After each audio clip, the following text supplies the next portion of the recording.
Hi, this is Ronald Corpus Official. I have the heart and advocacy of campaigning of rabies awareness. And welcome to my vlog. And for this content, for this video, ating pag-uusapan o ating tatalakayin ang isa na namang viral post na kung saan isang 6 na taong gulang na naman ang nasawi ng dahil po sa rabies. Atin pong basahin po itong post na ito na nagmumula kay Kim Yong-chol. Babala, sensitibong nilalaman. May pusa ba kayo sa bahay? Maging aware, isang 6 anyos na bata, si Cassie ang pumanaw matapos magasgasan ng kanyang alagang pusa. Ayon sa pamilya ng biktima, ilang linggo na ang nakalipas mula nang magasgasan sa mukha si Cassie pero hindi agad nadala sa ospital para mabakunahan laban sa rabies. Dinala na lang si Cassie sa ospital nang makaranas ng panghihina, takot sa liwanag at hangin at paglalaway dahil sa rabies. Pero huli na ang lahat dahil binawian na siya ng buhay. Ayon sa health expert, ang simpleng gasgas ng pusa ay pwedeng magdala ng rabies. Hindi rin agad lumabas ang sintomas kaya importanteng agad magpaturo ng bakuna kapag magasgas ng pusa. Paalala, maging maingat palagi at huwag hayaang maglaro ang mga bata sa pusa para maiwasan ang ganitong insidente. Paano nga ba nangyari kung bakit sa isang gasgas lang ay magkaroon po ng rabies? Of course, ang isang pusa ay, alam natin ang isang pusa ay maya-maya nag-grow, maya-maya na dinidilaan niya yung kanyang mga kuko. So, kaya pag nakagat kayo at yung, alam naman natin na ang laway ay isa sa mga way kung paano mailipat o maka-infect po ng rabies. So, nagkataon na infected po ang isang pusa ng rabies virus at nag-groom at kayo po ay nakalmot, kaya na-transfer o na-ihawak po sa atin ang tinatawag na rabies virus. So,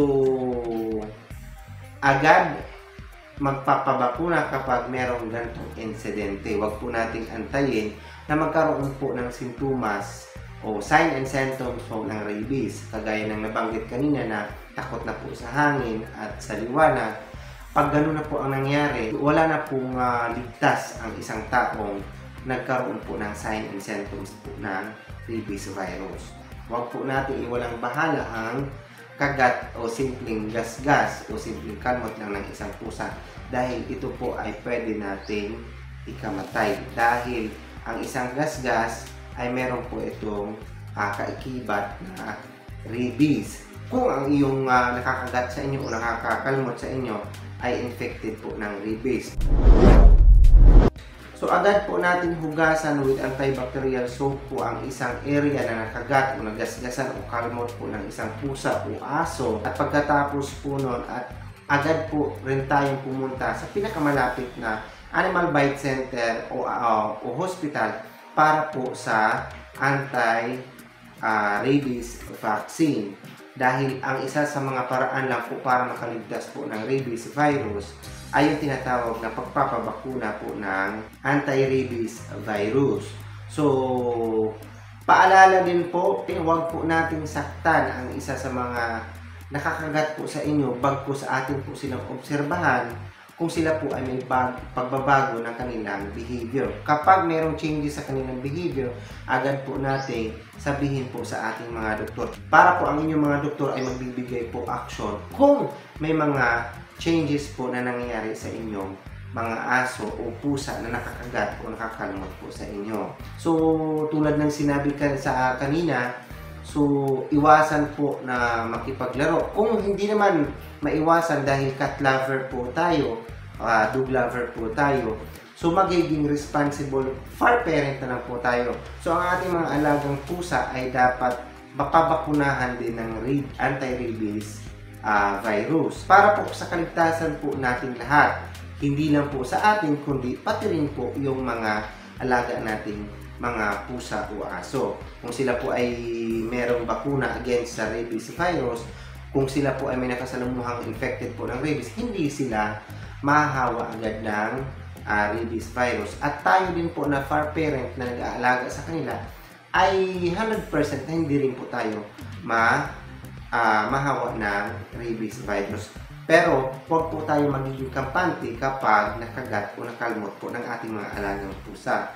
So, kahit sila po ay bakunado, alaga natin sila. Kapag nakagat, magpapabakuna ng anti-rabies vaccine para po sa kaligtasan natin lahat. So, yun lang. So, sana nakatulong tong video na to para po maging aware ang lahat pagdating po sa rabies virus. Again, this is Ronald Corpus Official. I have the heart and advocacy of campaigning of rabies virus. Once again, this is Ronald Corpus Official na nagsasabing kung hindi ka pa nakasubscribe ng aking YouTube channel, so please subscribe to my YouTube channel. Ang kung nagustuhan mo yung content na to, so pakilike. And kung ito po ay karapat-dapat i-share, so i-share po natin para po sa kaalaman natin lahat. And mag-leave po kayo ng comment, any suggestion, opinion for the next vlog or additional information about this content. So don't hesitate to leave a comment.